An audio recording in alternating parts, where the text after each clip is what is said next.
This is the Himiway Cruiser, a long-range fat tire electric bike from a company called Himiway. And over the past few weeks, I've racked up over 100 miles on this bike in a variety of situations, and this is my full review. The bike arrives in a really big cardboard box, so definitely be aware of this beforehand, and you do need to do some installation here, but nothing terrible. You do need to install the handlebars, the front wheel, the front fender, front headlight, and rear rack. If you have experience assembling bikes, this shouldn't be a big deal at all, but me personally, this took me around 2 hours or so to put together just because this isn't something I do every day. And this is technically a Class 2 e-bike, so there's 3 different classes of e-bikes. This one's right in the center. So Class 2 e-bikes, they are pedal assisted, so when you start moving the pedals, the motor will kick in and help pull you along.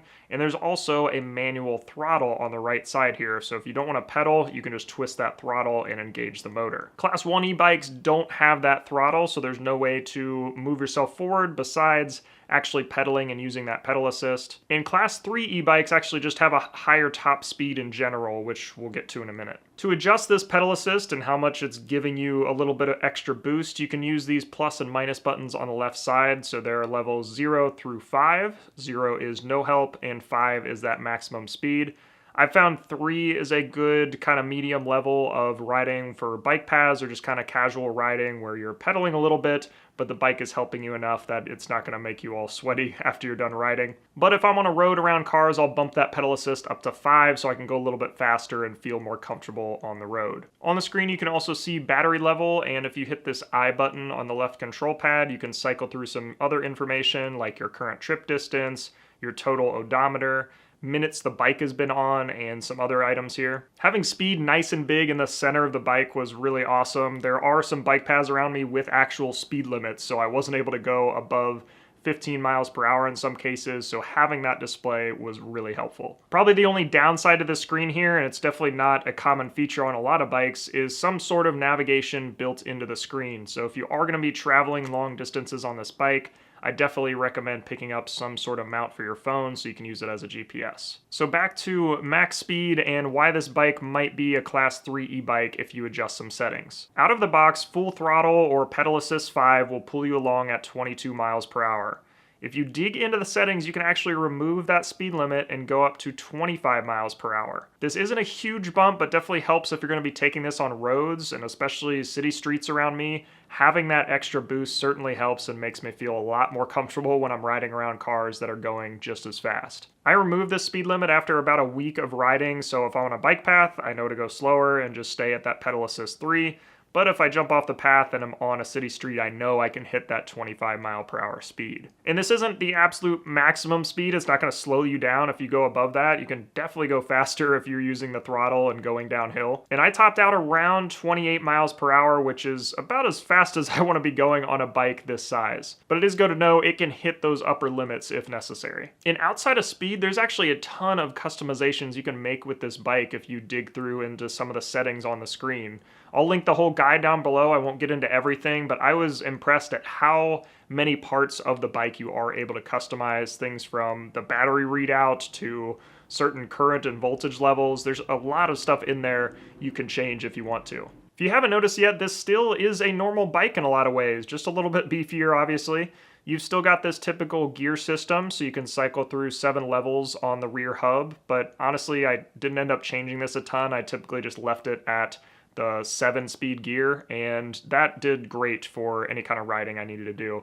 I just used the throttle to get up to speed, and then if I wanted to pedal, I was already at the highest gear. The intention of these gears definitely depends on what kind of riding you want to do, and they really feel tailored for when your bike is completely out of battery and you want to pedal, or you're wanting to get a workout in and want to pedal more and don't want to use the pedal assist as much. And personally, I think cycling through all these, if you are using the pedal assist, is just a little bit of an overkill. I think just dropping that all the way up to 7 and just using the throttle at lower speeds is better. You've also got disc brakes on the front and rear, and these seem to do a great job of stopping the bike when needed.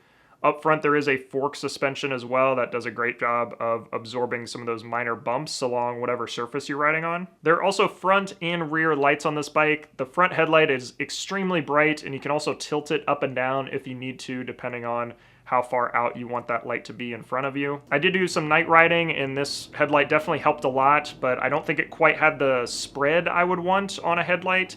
So I would also recommend some sort of actual like helmet light or some other kind of secondary light if you do plan on riding this in complete darkness, because it's great if there's lights around or you're riding in the city where there's already street lights, but if you're on a completely dark path, you're definitely going to want some more lights than this. On the rear, that brake light does stay solid if you're riding normally, but it does start to blink if your bike is slowing down. So anytime I was around cars, I would turn this on just to give myself a little bit of extra peace of mind and some more visibility for the cars around me. You control the lights just by pressing the light button on the left control pad.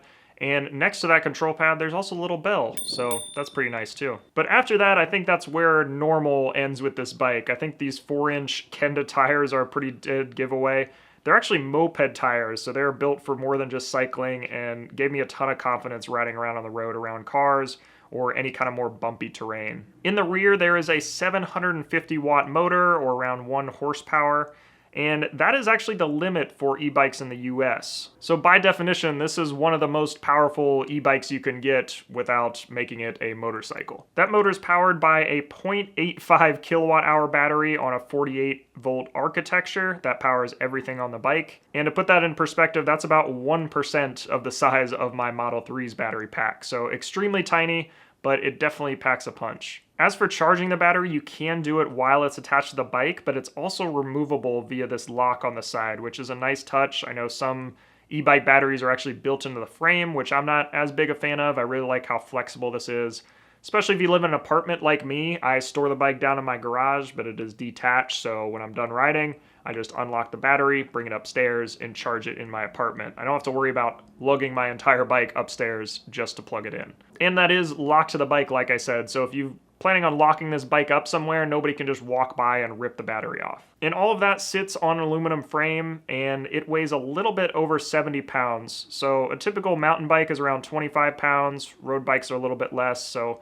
definitely heavier than your average bike. Walking it around isn't a huge deal, but I definitely don't think it's going to be easy to carry around for very long. Max payload for this bike is actually a lot higher than normal and what you see on other e-bikes, so this was nice. I'm a little bit over 200 pounds, and I had absolutely no problems on this bike. I didn't see any drop in range or any issues with the bike moving me around, which was good. To go shoot this video, I actually strapped all of my camera gear to that rear rack on the bike, and it handled it wonderfully. That rack really comes in handy too. I've taken this bike to get groceries, strapped my basketball to it, all kinds of stuff, and this bungee net definitely goes a long way, so I suggest picking one of those up if you're gonna strap things to the bike. So what about range on this bike? The big thing that Himiway touts about this bike is it is a long range bike first. They have built this bike for maximum range possible. But there is one thing to know about range, and I preach this in my electric car videos as well, is it depends. It's gonna change depending on a lot of different factors, and it's no different for e-bikes. Specifically for e-bikes, it's gonna change depending on how much pedal assist you use. So if you use a lot more pedal assist, your range is gonna be less.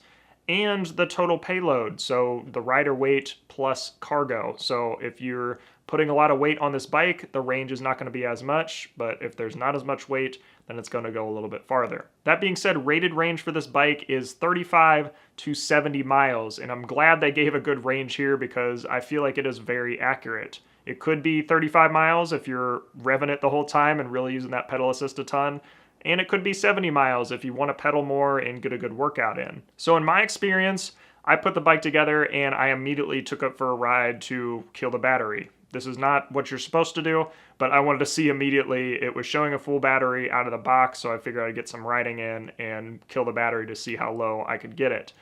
And on that initial ride, I got about 25 miles of riding, but that was before I had charged the battery at all. Then I charged the battery up completely and did a proper range test on the bike. I reset the trip and then kept pedal assist between 3 and 4 for about 30 miles. So I got that far, and the battery was still showing that it had a ton of capacity left.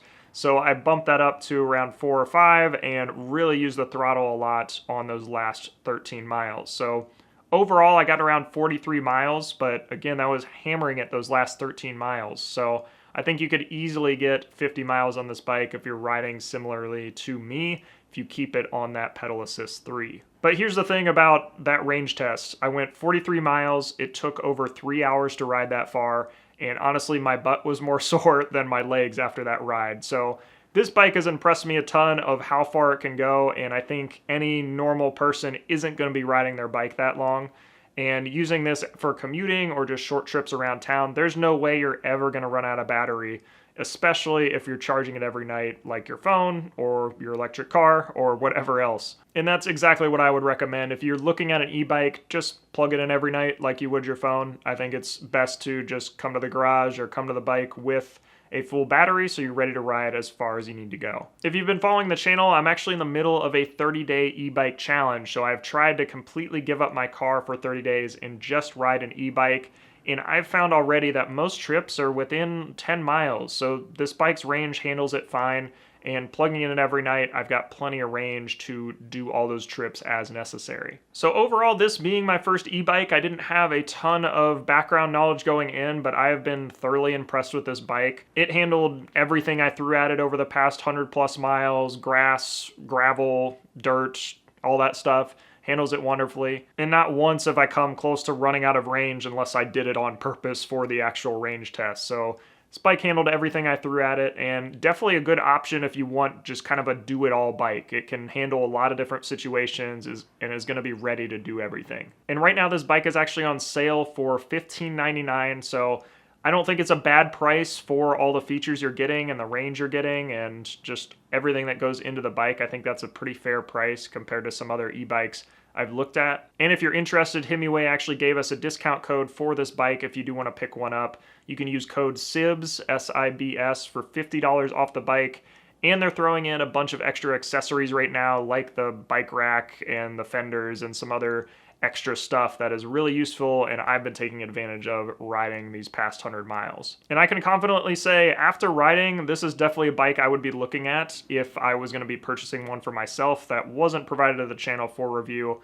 Had a blast riding this thing, and definitely make sure you subscribe so you don't miss the recap of my 30-day challenge to see some more ins and outs and kind of day-to-day life with the bike. But that's all for this review. Thank you so much for watching. This is my first e-bike review, so let me know if you want to see more of these or things I missed here that you want me to cover in future reviews. But that'll do it for this video, and I will see you in the next one.